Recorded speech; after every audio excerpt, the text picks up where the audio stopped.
好，同学，我们今天来看一下如何用 Cartoon Animator 4来做一个简单的综合练习。我们先来看一下最终的成品效果。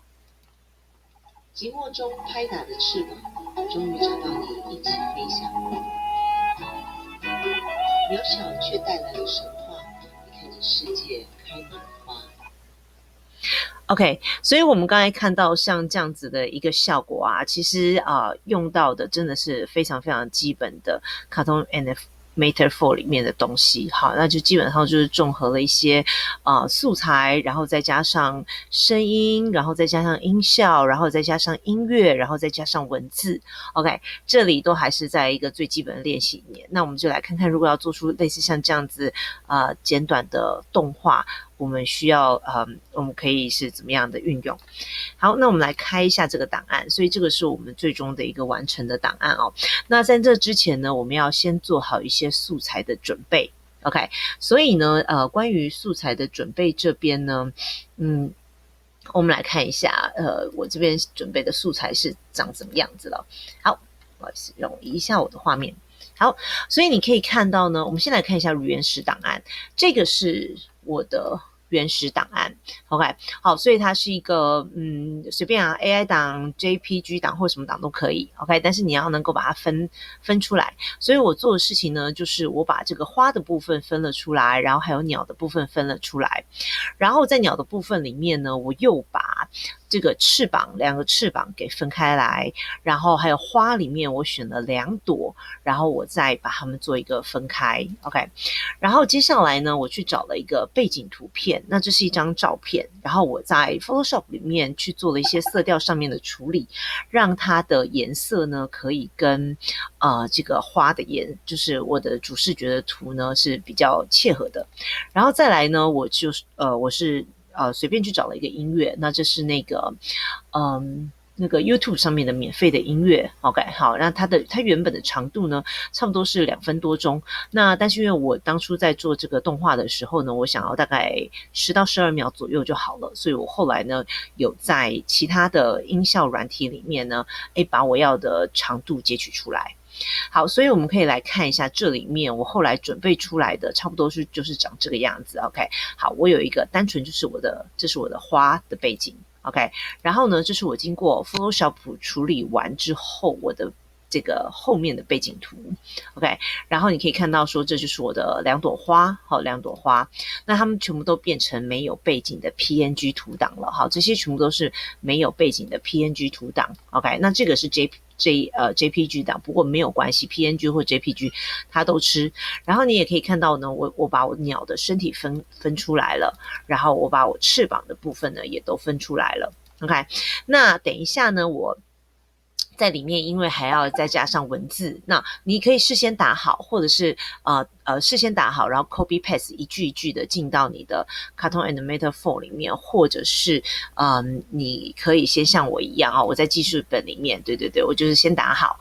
然后这是吴青峰的一首歌叫《蜂鸟》，然后这是他的最后一段。好，我只是拿来做运用而已，这个练习的介绍而已，所以我可以先把它打好，或者是你到时候再一句一句打都没有关系。那这边呢，这个是我自己念的这个录音档。 OK， 歌词的录音档。所以那个就是寂寞中拍打的翅膀，终于找到你一起飞翔。 OK， 那我就是一句一句的把它录开来，或者是你到时候自己也可以抓好节奏，然后把它全部录成在同一个这个档案里面也 OK。 那像我这个是一句一句的录的，那就是看你自己到时候的方便性。好，所以等我所有的素材全部都组成好之后，我就可以在我的这个Cartoon Animator 4里面去制作它了。那这边也很简单，这边有几个大项要提醒你们的，就是好，比如说我现在先重新开一个专案，开新的专案。那在我开新的专案的时候呢，在我先开始很急切的把我的这些素材通通丢进去之前，我会建议你要先知道的是，我到时候最后我完成的档案尺寸就是档案尺寸大概是多少，长度大概是多少，因为这样子有可能影响到我输出的时候，万一输出的尺寸不是我要的，我到时候要做修改会比较麻烦，所以我会建议你们先到输出，然后先到输出视讯里面去，输出视讯里面去，这边其实是就可以设计你要的尺寸 ，OK， 譬如说你想要1920×1080这个解析度非常大，注意一下旁边的蓝框框，蓝框框就是你最终输出去的范围，那这个蓝框框呢，会随着你选择的不同的画面尺寸，有没有发现？好，这边它是会有变化的，所以我会建议你在这边在开始做东西之前，先决定好你要的尺寸。OK， 好，所以这边都可以去选。那这边呢，我就选1280×720是最基本的一个尺寸，好，所以你可以自己去考虑一下。好，1280×720，好，这边是我的输出尺寸，那每秒30影格，我会建议你不要去动它，好，这是它基本输出值，我的1秒就是30格，好，那这样子蛮符合现在最基本的这个动画的要求。OK， 好，然后这边不用按输出，因为怎么样，我东西还没有完成，我这边只是在去改我的这个输出尺寸而已，所以我就先关掉。关掉以后呢，再到这个专案设定里面去打开来什么呢？去设定我的全部的影片的长度。因为今天说老实话，你看它这边已经告诉你，我是30个影格1秒钟，所以我2000个影格除以30。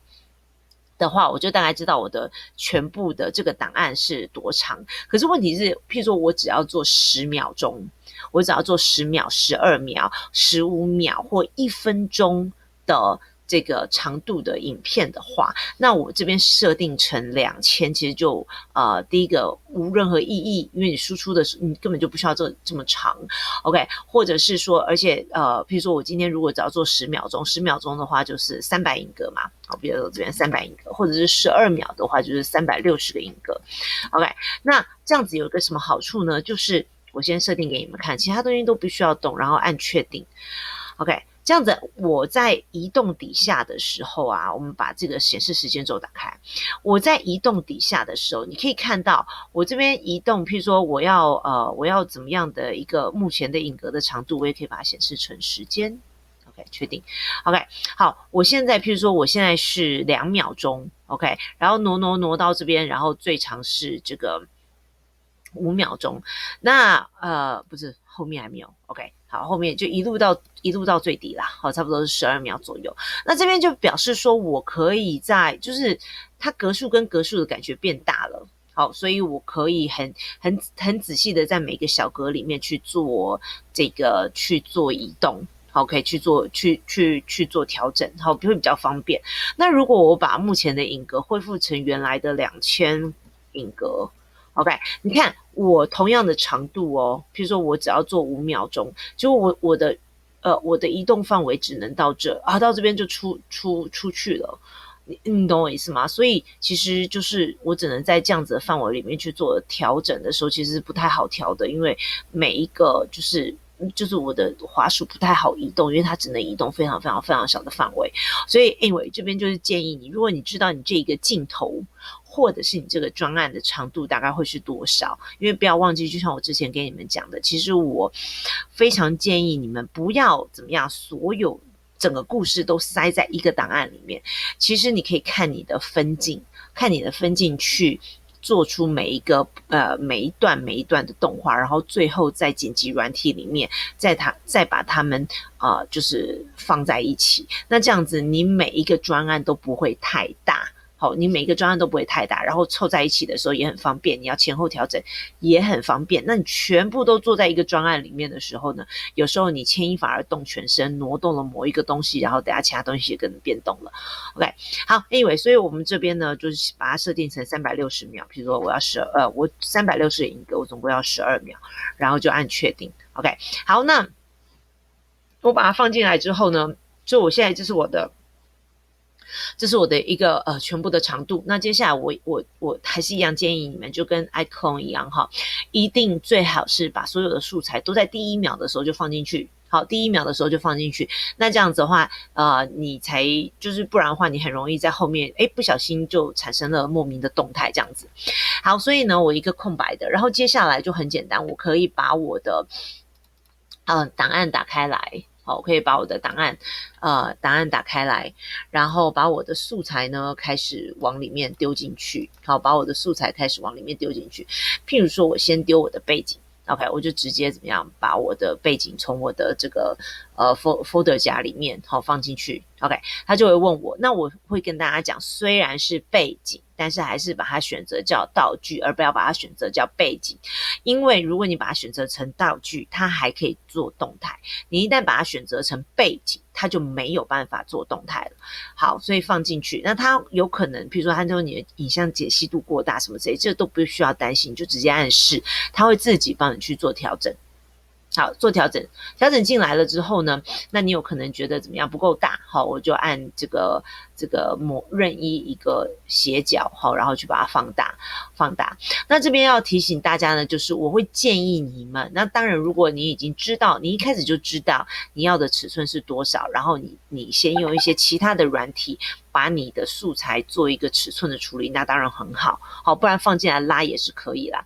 那只是我建议你拉的时候，你可能要注意，不管怎么样，最好是让它有一点点超过蓝线，有点像是出血的一个概念，这样子你可以确保你输出成影片的时候呢，旁边不会出现什么白边或什么之类的，所以我会建议你最好一定要超出蓝框框一点点都没有关系。好，那你随便你可以自己上下移动或怎么去选择一个你喜欢的一个角度，然后接下来呢，我再把我的背景拉进来。那我之前有说过，除了你可以直接把它拖移进来，你要的素材直接把它拖移进来之外，你也可以按这个叫做建立媒体。你一旦按建立媒体之后，它会先问你要输出，你等一下输出进来的东西要把它变成什么。那我还是一样，譬如说我选择道具，然后我就到这里面去把我的背景呢给打开来。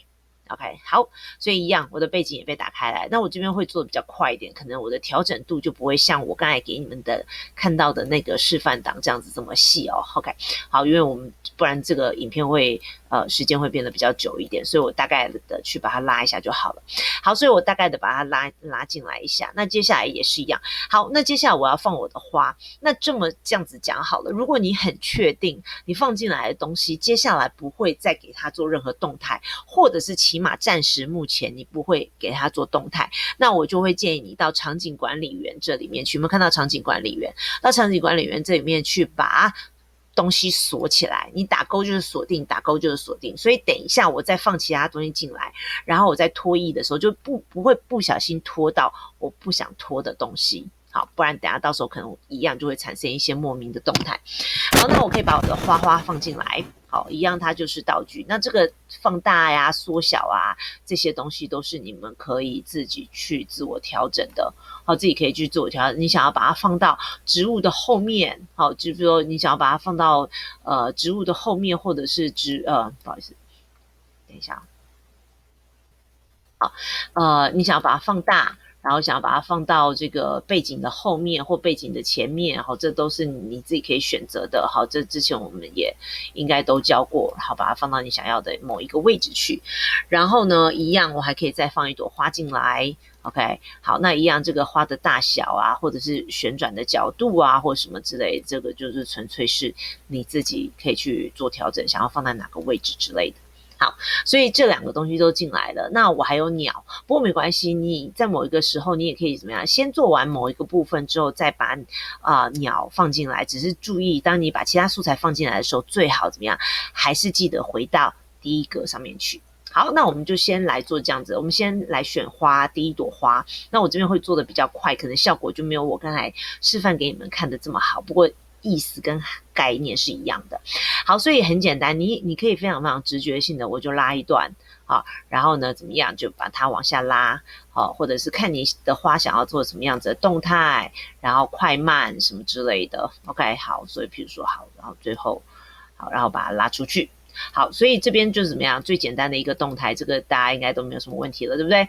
好，那这个动态，但是因为是花嘛，所以这边的时候我会建议它飘下来可能稍微婉转一点，不然它现在非常直上直下，你看它的线条都是直的，所以像这边会有一个什么曲线，你一旦按下去之后，它就自动的会调整一些曲线出来，那个什么，就它掉下来的感觉呢，稍微会比较柔和一点了。OK， 好，那一样，我们这边你可以做各种的动态。OK，譬如说我滑一段的时候，哎，其实我怎么样，想要让它稍微怎么样往左倾一点，然后这边稍微往右边滑一点之类的，好不好？再稍微往左边滑一点，再稍微往右边滑一点 ，OK， 好之类的一个动态。那你是不是想要让它忽大忽小啊什么之类的？这个其实也没有，就是都没有什么关系，只要你自己觉得它在那个就是感觉上面是合的也可以，就可以了。好，那我这边再多讲一点啊，就是我把它拉下来的时候，那也许怎么样，我想要做出来那种这种淡出淡入，或者是怎么样，某一个就是这个花慢慢的消失之类的感觉都可以。那这边我就可以打开我的时间轴。好，打开我的时间轴的时候，你就会看到我的花。好，如果你看一下调整，你就会发现怎么样？哎，这边有非常非常多的关键影格。那这边每一个关键影格呢，都代表它就是上面的一个节点。OK， 好，那我这边会有这边还会有另外一个选择叫不透明度。OK， 那不透明度怎么样？一开始它一定会先给你一个100%的，有看到吗？好，这边会给你一个不透明100%的。那也许呢，好，接下来你就可以，譬如说，好，到这里的时候，我随便讲，到这边的时候呢，我希望怎么样？它的不透明度呢就开始变淡了。OK， 好，那这边我会建议你要很充分的理解关键影格的这个概念。所以我这边的时候是100%，对不对？我要告诉他一个指令，从哪边到哪边都是100%。然后再从某一个节点之后开始慢慢的变化，所以这边呢，譬如说我可以先 Ctrl+C， 或者是怎么样按右键，然后选复制，然后呢再把它拖移到我想要让它开始，譬如说想要让它这边开始怎么样逐渐的变淡了，我这边贴，所以这边到这边这两个点之间，它都还是维持着100%的。就是100%的不透明度，然后到这里我随便接下来就随便拉了，好，到这边的时候，也许我就希望它的不透明度怎么样？哎，比较淡一些，有没有看到它比较淡一些？然后到这里的时候，我随便讲啊，就是让它怎么样，完全的都消失掉了。好，所以我们 play 这一段就好，所以你可以看到说到这边的时候，它都还是怎么样，不透明度都还是100%，然后怎么样，慢慢消失掉了。OK， 当然你可以把它做的怎么样，再变化，再这个什么再柔和一点，好，都可以。总之就是差不多是这样子的概念。OK， 好，所以可以让它这样子。那这个花落下来，然后我们还有什么第二朵花，对不对？第二朵花也可以做同样的方式。那我这边只是建议你们譬如说我不要让它们同时掉下来。第一个路径绝对不要长得一样，第二个我也不要让它同时落下来，不然画就会看起来太规则了。可是你知道吗？就是大自然里面其实很少有东西是这样的，所以我随便讲，譬如说我可以让它呢，已经掉下来，掉到某个阶段的时候，好，就你有没有看到我前面这边？然后我再让花儿怎么样开始掉下来。OK， 我再让花儿开始掉下来，然后再掉 ，OK， 我随便掉好，然后一样，我这边再掉，好，也许被风吹起来，然后我这边再掉，然后再掉，然后最后怎么样，再把它掉出去 ，OK。好，所以一样，我可以当初在画的时候我就选择曲线，或者是画好以后再选择曲线，这都没有什么关系。OK， 好，那也一样，我就是可以怎么样，在它每一个阶段的时候呢，可以让它的这个花呢有一些变化跟动态，好，不透明啦，忽大忽小啦，只是看起来自不自然而已。好，这个都是随便你去做的。好，然后比如说我到这边的时候一样，比如说也许到这边的时候，我想要让它开始怎么样变淡了，那也一样，你就可以把不透明度打开来，记得一定要怎么样 copy 前面的这一个，好，或者是到这边的时候给它下一个关键一个，然后告诉它还是100%都可以。好，然后接下来一样，好，比如说我到这边的时候，就让它的不透明度开始有一点这个慢慢消失之类的，好，这边就全部消失了。OK， 所以你可以看到说它最后在 play 的时候。好，然后这边就慢慢消失掉了。OK， 所以你要做几朵花都可以。好，你要让什么叶子忽隐忽现，什么也全部都无所谓。你就用凭这样子的方式，你就可以做出来一个这样子的感觉了。好，那也许我的这个花呢本身的动态都已经做好了，那我要把鸟。我要让鸟也有放进来，然后也要做动态嘛，对不对？那这个时候我就会建议你记得一定要怎么样回到第一格去，然后接下来我把我的鸟放进来。OK， 一样它是道具。OK， 它被放进来之后呢，注意一下哦，有没有看到这中间有一个灰色的点点？这个灰色的点点表示是这一张图它的重心或者是核心，或者是核心到底在哪里？OK， 好，它的这个轴心在哪里？那这边来讲的话，我会建议你一定要去考虑调整轴心，如果有需要的话。那以这张图来讲，如果我现在去旋转它，你就会看到我的这只鸟啊，它其实是绕着这个灰圈圈去那个。去旋转的，可是你这边必须要考虑，那等一下如果我要让鸟做一些吸取花蜜的动作或飞翔的动作的时候，如果我是先做好动态，然后再去调整的话，会不会对它造成一些影响？或者是我一开始的时候，其实也许就应该去调整我的轴心，这个是经验谈，或者是你到时候最后再调也可以，只是会比较麻烦。好 ，anyway， 所以我把它放进来，然后呢，我到组合模式这里去。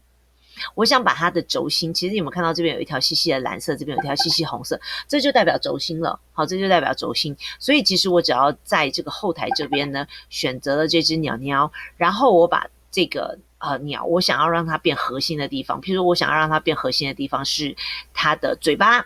好，我这边先随便示范给你看，是它的嘴巴这里 ，OK。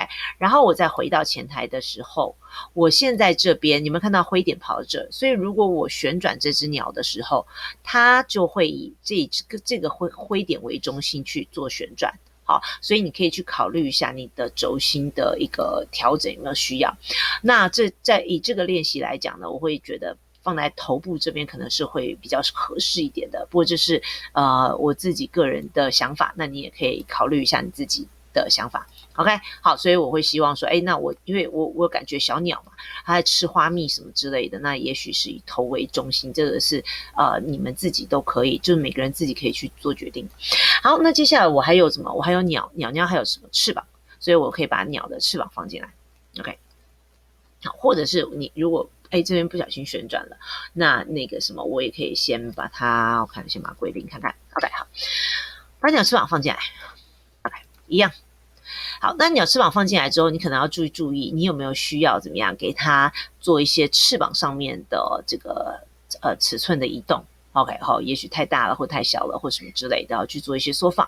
然后一样，我会建议你去注意一下这个鸟翅膀的轴心，我这边强烈建议，因为它拍翅膀的时候用的是什么？就像我们的人的手臂一样，它一定是用这个骨头上面，就是上臂的这边，所以呢，不应该翅膀的轴心不应该是在羽毛本身，而应该是在比较接近这边的位置。好，自己去评断，然后再回过来。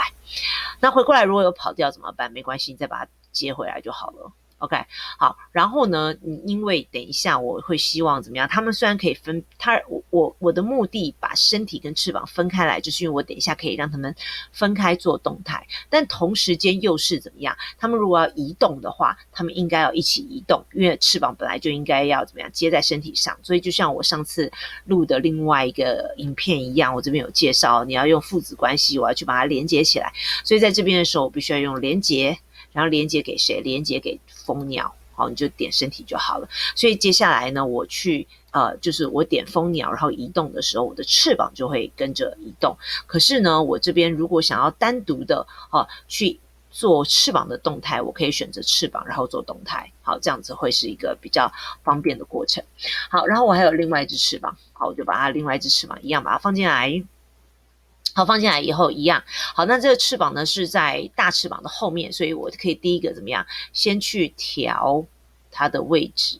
OK， 那如果说那个什么没关系，我再把它调上来一点。好，我也可以用这种方式。OK， 好，你懂吗？因为它的图层有前后的关系，所以我可以用这样子的方式去调，确保它在后面。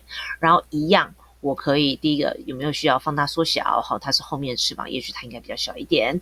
然后还有怎么样？它的一个轴心，好，所以我这边一样把翅膀的轴心选到我认为应该有的轴心，再回到我的舞台前台去，然后呢再把它放好我要的位置。好，如果也许这边好，这边是我要的位置，然后我再把这个翅膀去连接到这只鸟鸟身上。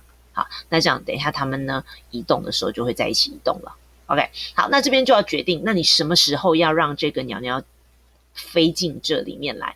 好，那就随便，这就是你自己的动态自己的动画设计。好，所以也许我怎么样一样，一开始的时候呢，我希望它先在镜头外面。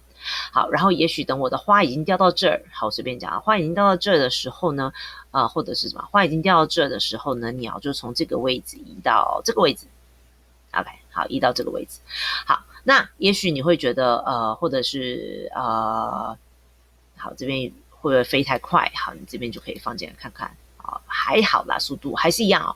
我这边就不细调了，因为时间的关系，我就不细调了。好，所以也许你可以让它中间怎么样，在下面一点，然后再飞上去一点，然后再圆滑一点，好，让它有一个速度进来。OK， 好，那进来以后一样，好，我们只示范，我就不示范它在花跟花之间移动了，因为就是同样的概念。OK， 好，那一样。它进来之后呢，我的翅膀怎么样？想要让它怎么样上下挥动？好，那这边我怎么样去做这样子的事情呢？我们来看一下啊，我们一样打开时间轴，打开时间轴之后，它里面在这里面呢有这个道具。道具里面就有很多东西，有鸟身体、鸟翅1、鸟翅2。我们先以鸟翅膀1作为一个这个例子 ，OK， 好，我把鸟翅膀1打勾，它就会开。那我们来看一下调整，一样，它一开始的时候呢，好，我们先把什么场景管理员跟这个内容管理员关掉，所以你可以看到说它在这里哈。好，一开始的时候呢，它的翅膀是维持上扬的。那我们把这个这个影格放大一点会比较好看。然后也许呢，到这里的时候呢，我希望它的翅膀是，我希望它的翅膀是往下的。OK， 好，往下，比如说也许往下到这里，因为我们知道蜂鸟这个飞得就是翅膀挥动的速度很快嘛。OK， 好，所以呢，它在1的时候是这样，它在2的时候是这样。好，理解吗？好，那这边的话其实很简单，看你要做多密了。所以我可以接下来怎么样，按着 Shift 一次把这2个都选取起来，然后呢挪到选取起来之后，我可以按附件，好，可以按复制或者是 Ctrl C 都可以，然后挪到下一个我想要怎么样的影格，然后 Ctrl V。好，或者是按右键按贴上。好，所以怎么样，它这边就上下，然后怎么样再上，好，再下啊。那你要是把这个密度贴得越密集，譬如说我这边好了，我这边如果我很想要让它这个是非常密集的拍翅膀的感觉，我就把这边的你看到吗？我这边弄得很密嘛，一样 Ctrl C， 好，然后放到这个下一个影格 Ctrl V， 有没有看到它又拍4个，再 Ctrl V， 再 Ctrl V，OK， 那如果想做多一点怎么样？一次怎么样？你再多选一些，我再一次多选一些，然后一样按 Ctrl C， 然后呢放到下一个 Ctrl V， 好，所以这样子你一次就可以让它做的非常非常多快速拍翅膀的动作。OK， 我们现在来播一下，你可以现在看一下画面哦。所以有没有看到它就非常快速的拍的翅膀？所以呢，这是做好一只翅膀，所以我后面第2只鸟翅膀呢，到道具这里，我可不可以勾第2只鸟翅膀？好，第2只鸟翅膀这边我也可以用同样的方式来做了。好，用同样的方式来做。那这边一样就是我到调整里面去，一样就是我看我怎么样去复制我的，就是第一格或者是第3格。好，然后它的翅膀呢应该是要往下的。好，翅膀是应该要往下的。好，那我就把这2格呢，看我哈，我可以这样子把它 Ctrl C， 然后把它挪到新的一个 Ctrl V， 好 Ctrl V，Ctrl V。等我 Ctrl V 到一定的长度的时候，我再一次怎么样把所有的影格全部选取起来，然后 Ctrl V。好，这边不小心把下面的也弄下来了，不过没关系。OK， 好，我只要上面的就好。好，然后继续哦。多贴几次，我这边只是随便多贴，我这边是随便多贴几次，也不见得一定是最好的效果。好，可是你可以看到说，当我的蜂鸟进来的时候呢，它就产生一种挥翅膀的感觉。好，后面我就不做了，但是是同样的概念。好，同样的概念，所以我的鸟呢就在我的花开始掉不久，它就飞进来了。OK， 好，所以这是相对来讲很简单的做法。好，所以这边呢就没有什么就已经差不多动态方面我们都完成了。那接下来我们要加入的呢就是声音，就是就是音乐音效声音跟这个文字，好吗？